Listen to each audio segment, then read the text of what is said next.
Ya. Nah, ini materi kita kali ini eh, tools atau alat bantu untuk merancang.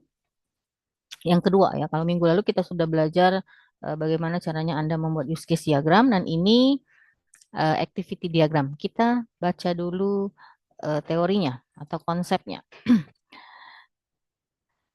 Oke, activity diagram itu dipresentasikan sebagai workflow ya atau alur kerja bisnis dan operasional dari sebuah sistem. Activity diagram sering disebut sebagai diagram dynamic ya, di mana dia menunjukkan activity dan kejadian. Activity itu kegiatan ya dan kejadian di mana objeknya itu secara paralel bisa kelihatan. Artinya di dalam activity diagram ini kita bisa tahu yang mana kegiatan yang dilakukan pertama kali, kedua, ketiga, atau mungkin ada kegiatan yang bisa dilakukan secara paralel ya dan sampai dengan selesai. Nah, untuk menggambarkan activity diagram ada beberapa simbol yang perlu kita perhatikan. Yang pertama yaitu simbol initial activity. Ya, kelihatan nggak nih? Nah, biar kelihatan jelas. Initial activity itu disimbolkan seperti ini, gambar lingkaran hitam. Ya, untuk memulai activity diagram kita gunakan simbol initial activity. Ya, kemudian yang kedua yaitu activity. Ya, digambarkan dengan rectangle. Rectangle itu empat persegi panjang, tetapi kanan kirinya setengah lingkaran. Nah, ini untuk menggambarkan activity. Nah, activity ini sebenarnya sudah Anda dapatkan pada saat Anda sudah membuat use case diagram. Jadi activity-nya sama dengan use case diagram, walaupun nanti activity-nya kita uraikan lagi lebih detail, boleh. Jadi activity sudah Anda punya gitu ya dari use case di simbol use case diagram. Atau use case itu kan sama dengan skenario. Nah, berarti activity-nya juga sama dengan skenario. Oke, yang ketiga, sorry, decision. Decision ini sama seperti flowchart, ya. Gambarnya belah ketupat seperti ini. Jadi dia misalnya ada beberapa opsi. Opsi pertama dia kemana, opsi kedua dia kemana. Kalau misalnya lebih dari dua opsi atau lebih dari tiga opsi atau bahkan lebih dari empat opsi, boleh kalian gunakan concurrent activity. Nah, yang seperti ini, yang simbol yang terakhir ini namanya concurrent activity jika ada activity yang bisa dilakukan secara bersamaan atau paralel. Kayak misalnya activity listen, mendengar, dan membaca atau read bisa dilakukan secara bersamaan gitu. Nah, gunakan simbol concurrent activity garis lurus, baik dalam bentuk horizontal maupun vertikal. Ya mau kalau kayak gini kan berarti horizontal, kalau seperti ini namanya vertikal, ya. Nah, yang berikutnya itu adalah signal, simbol yang berikutnya ketika activity, ya sebuah activity itu mengirimkan atau menerima pesan. Nah, jadi kalau ada activity yang mengirimkan atau menerima pesan, dalam bentuk sinyal. Nah, dalam bentuk sinyal maka kita gunakan signal seperti ini, simbol ini. IP itu maksudnya input process signal atau sinyal dan output signal itu dinotasikan dia seperti ini. Ya, jadi kalau misalnya Anda membuat program di mana yang dikirimkan adalah sebuah sinyal, boleh gunakan simbol kedua simbol ini. Ya. Oke, nah yang terakhir itu adalah simbol final activity. Jadi untuk mengakhiri the end of the activity diagram is so by a bold eye symbol. Nah, jadi sebenarnya hampir sama dengan initial activity. Final activity untuk mengakhiri activity diagram digambarkan dengan lingkaran, di tengahnya ada lingkaran hitam. Ya. Nah, inilah simbol-simbol yang perlu Anda perhatikan untuk membuat activity diagram.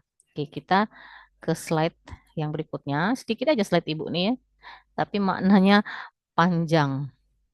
Nah, misalnya seperti ini. Ada activity diagram misalnya ini ya, ada seorang eh, pengajar baik itu guru atau misalnya taruhlah dosen. Dia punya seragam. Seragam yang pertama untuk dia pakai seragam metra, misalnya seragam yang kedua dia menggunakan seragam selain metra atau cap. Nah, jadi dia menggunakan apa? Menggunakan simbol ini, menggunakan simbol decision.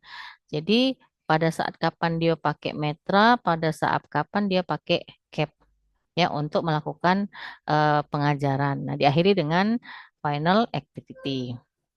Atau contoh lain. Nah, misalnya ini. Jadi ini simbol, ini adalah activity diagram, di mana kalau kita lihat semua simbol ada ya, semua simbol itu ada. Dimulai dari sini, kita bahasanya dari sini, minutes course, ya. Jadi dia akan mengelola data mata pelajaran atau data mata kuliah. Nah, kemudian langsung menuju ke simbol decision. Ini artinya ada pilihan. Kalau mata kuliahnya baru, new course, maka dia akan tambah mata kuliah baru. Ya, kalau kita lihat ya. Tapi kalau mata kuliahnya sudah ada di database, course-nya eksis, maka menuju ke sini. Nah, menuju ke sebelah kanan. Nah, ada simbol lagi. Mau diapakan data course-nya atau mau diapakan data mata kuliahnya? Kalau mau dihapus dia ke kanan, remove course, maka akan terhapuslah mata kuliahnya. Kalau dia akan kita modifikasi atau akan kita edit, maka ke bawah sini. Baru ke simbol, baru ke kegiatan yang lain. Atau berarti dianggapnya bahwa mata kuliahnya sudah selesai. Ya, dan diakhiri dengan simbol final activity. Nah, ini artinya ini semua harus selesai dulu baru dinyatakan komplit. Makanya dia ada concurrent activity. Nah, ini gambar lurus ini ya, namanya concurrent activity. Oke. Nah, untuk contoh lain ya, kalau ini kan contoh yang ada di teori, nah, Ibu sudah buat use case diagram. Jadi kita membuat use case, sudah membuat use case diagram. Nah, use case diagram ini akan kita buat activity-nya seperti apa, ya. Oke, kalau kita lihat ada eh, tiga aktor, ya, siswa, yang kedua adalah pegawai UPT, dan yang ketiga itu adalah dosen. Ya, nah apa yang dilakukan mahasiswa? Anda bisa entry KRS. Nah, saya rasa ini ada include dari sini ke sini ya. Dulu baru dia bisa melihat KHS. Ya, kita udah belajar kemarin kan. Dosen UPT dulu, pegawai UPT akan mengelola data mata kuliah, baru si dosen bisa ngentri nilai dan si mahasiswa bisa mengentrikan kartu rencana studi. Nah, seperti itu. Ini ya. Ini adalah sebuah taruhlah kita buat use case diagram dari SISPO gitu ya. Anggap aja dia seperti ini. Nah, bagaimana caranya kita akan membuat activity diagramnya? Oke, kalau kita lihat di sini kan ada tiga aktor. Ada mahasiswa, ada pegawai UPT, dan dosen. Nah, ini kita jadikan apa namanya?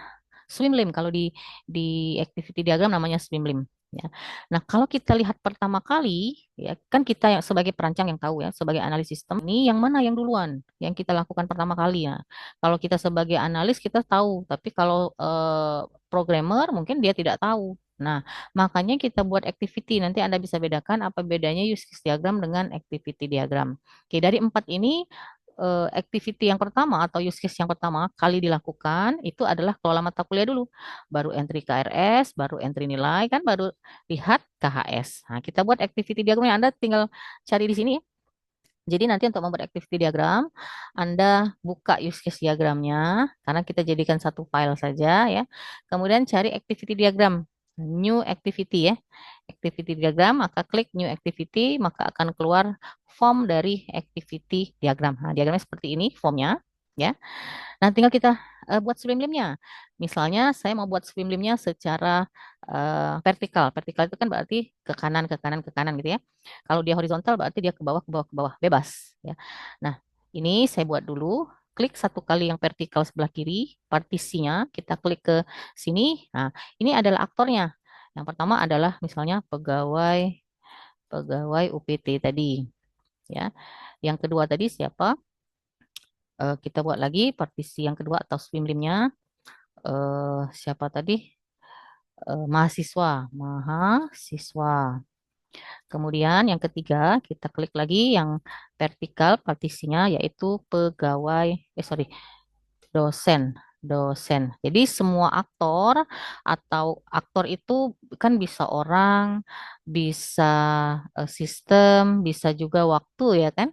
Nah, aktor-aktornya taruh dulu di atas Atau kalau kamu buat dalam bentuk horizontal lebih senang yang vertikal. Nah, setelah dari sini kita lihat lagi yang use case diagramnya apa mata kuliah. Oke, berarti di posisi di sini si pegawai UPT akan kelola mata kuliah.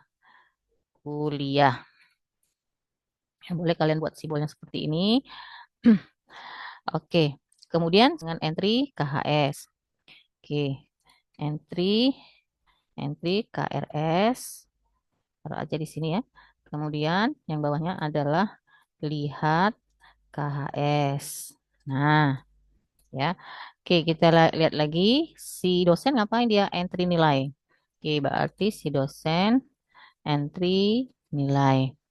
Nah, dari beberapa kegiatan ini sebenarnya kita sudah bisa tahu ya yang mana yang akan kita lakukan pertama kali gitu ya. Dimulai dari sini ya, dari si pegawai UPT itu bisa mengelola atau memasukkan data mata kuliahnya. Berarti mulainya dari sini. Kita klik simbol mulai ya atau initial note di sini namanya. Kita klik satu kali, taruh ke dalam form ya. Kemudian kasih panahnya ini, yang ini control flow atau object flow. Lakukan drag and drop. Drag and drop itu pilih, tarik, lepaskan. Gitu ya.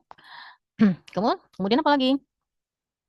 Setelah si pegawai UPT mengelola mata kuliah, berarti baru si mahasiswa bisa ngentrikan KRS ya. Berarti ada panah dari sini menuju ke sini. Kemudian setelah mahasiswa entry KRS, baru dosen bisa ngentri nilai kan gitu ya.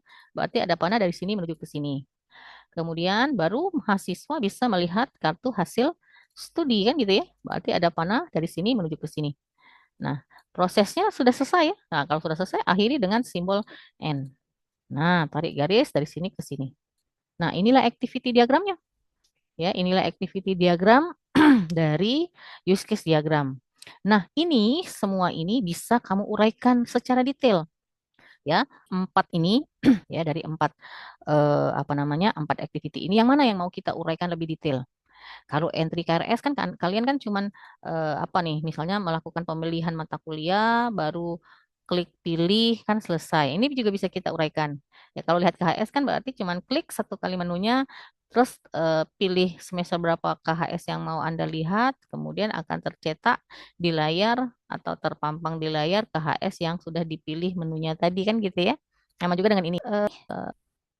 Kita beri template di bawah use case diagram. Diagram yang baru ya ini sesinya boleh kali artinya kalau ada mata kuliah edit atau nah ini sendiri dia.